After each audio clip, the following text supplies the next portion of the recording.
আসসালামু আলাইকুম রহমতুল্লাহি ওয়াবারকাতুহু। আমি আতিকুর রহমান অমিরাজ আজ আপনাদের সঙ্গে একটি গল্প শেয়ার করে নিব। শূন্য থেকে শিখরে, ধ্বংসস্তূপ থেকে 18 কোটি টাকার এআই সাম্রাজ্য। আজ আমি আমাকে একটি গল্প শোনাবো এবং আমার নিজের জন্য এই গল্পটি শোনাতে গিয়ে আপনাদেরকেও শুনিয়ে দিব। আমরা অনেকে মনে করি জীবনে একেবারে অনেক বড় ধাক্কা খেলে হয়তো সব শেষ হয়ে যায়, কিন্তু কোরিয়ান তরুণ জুং হং কিম প্রমাণ করেছেন যে যতক্ষণ আপনার জেদ বেঁচে আছে ততক্ষণ ধ্বংসস্তূপ থেকেও রাজপ্রাসাদ গড়ে তোলা সম্ভব। স্বপ্নের অপমৃত্যু এবং 6 বছরের নরক যন্ত্রণা শেষ করেছিলেন Jung Hong Kim. Jung Hong Kim ছিলেন একজন অসম্ভব প্রতিভাবান কোরিয়ান তরুণ। তিনি হংকংয়ের নিজের কেরিয়ার শুরু করেন এবং সেখানে কৃত্রিম বুদ্ধিমত্তা বা মেশিন ভিশন প্রযুক্তির উপরে ভিত্তি করে দুটি সফল কোম্পানি তৈরি করেন এবং বিক্রিও করেন। সবকিছুই ঠিকঠাক চলছিল। জুং তার পরবর্তী বিশাল রিটেল প্রজেক্ট নিয়ে কাজ করছিলেন। ঠিক তখনই হানা দেয় কোভিড মহামারী। পুরো বিশ্ব থমকে যায় আর জুংয়ের তিলে তিলে গড়ে তোলা ব্যবসাটি রাতারাতি আক্ষরিক অর্থেই ধুলোয় মিশে যায়। ব্যবসা বন্ধ হয়ে যাওয়ার পর জুংয়ের কাঁধে চেপে বসে কোটি কোটি টাকার ভয়াবহ দেনার পাহাড়। একজন সফল উদ্যোক্তা থেকে তিনি রাতারাতি চলে আসেন খাদের কিনারায়। এই পাহাড় সম দেনা শোধ করতে এবং বেঁচে থাকতে দীর্ঘ 6টি বছর তিনি চাকরি করেন। বড় বড় কোম্পানির কনসালটেন্ট হিসেবে হাড় ভাঙা খাটুনি খাটেন।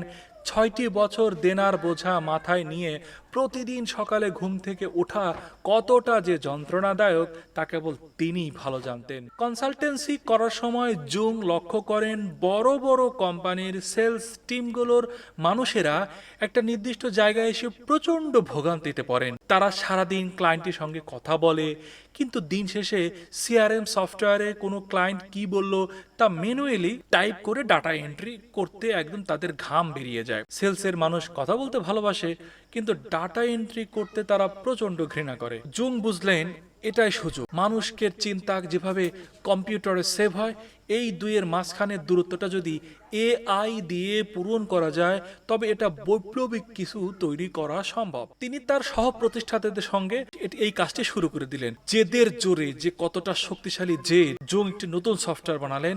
যখন এই নতুন সফটওয়্যারটি তৈরি করার সিদ্ধান্ত নেন তখন তিনি নিজেও জানতেন না যে আধুনিক ফ্রন্ট এন্ড কোডিং ফ্রেমওয়ার্ক যেমন next.js কিভাবে ব্যবহার করতে হয়, কিন্তু তিনি থেমে যান। দিন রাত মিলে একাকার করে তিনি কাজ শিখেছেন, কোডিং শিখেছেন। সমস্ত ভুল ত্রুটি শুধরে 3 মাসের মধ্যে জুং নিজের হাতে সম্পূর্ণ একা তৈরি করে ফেলেন তাদের প্রথম প্রোটোটাইপ বা এমভিপি এবং জন্ম নেয় ক্লেপি.এআই। জুং এবং তার দল প্রথম দিন থেকেই এই সফটওয়্যারের জন্য টাকা নিতে শুরু করেন।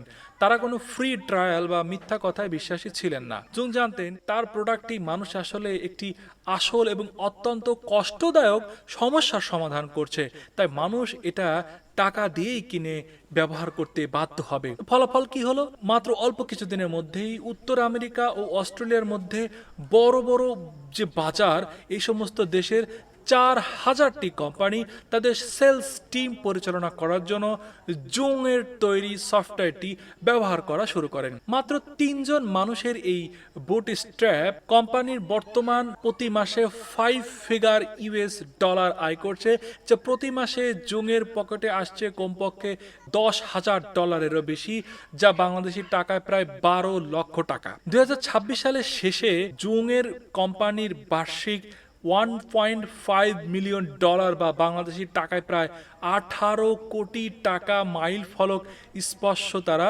ছুতে যাচ্ছে। এই গল্প থেকে আসলে আমাদের কি শেখার আছে? ব্যর্থতা আসলে স্থায়ী নয়। জুং যদি কোভিডের পর কোটি টাকার দেনা দেখে হাল ছেড়ে দিতেন তবে আমরা ক্লিপি.এআই এর এই গল্প শুনতাম না। 6 বছরের অন্ধকার কেটে তার জীবনে আজ 12 লক্ষ টাকার প্রতি মাসের আয়ের একটি বর্তমান পর্যায়ে এসেছে। আমি কোডিং পারি না, আমার কাছে টাকা নেই, এই অজুহাতগুলো জুং দেননি। তিনি মাত্র 3 মাস একা কোডিং লিখে এই প্রোডাক্টটি দাঁড় করিয়ে ফেলেছেন। মানুষ তখনই আপনাকে আমাকে টাকা দিবে যখন আপনি বা আমি প্রতিদিন কারো কোনো সমস্যার সমাধান করে দিতে পারবো। জুং এর এই লড়াইয়ের গল্পটা আমাদের মনে করিয়ে দেয় আপনার পকেটে আজ কি আছে বা আপনি কতটা দেনায় ডুবে আছেন তা বড় কথা নয়, আপনি কাল সকালে আবার উঠে দাঁড়াতে প্রস্তুত কিনা এইটাই হলো বড় কথা।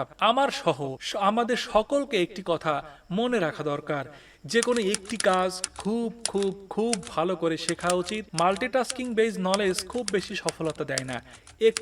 একটি কাজ খুব ভালো করে শিখতে পারলে পৃথিবী তার বুক চিরে আপনার জন্য জায়গা বানিয়ে দিবে। ভালো থাকুন, সুস্থ থাকুন, শিখতে থাকুন, শেখাতে থাকুন।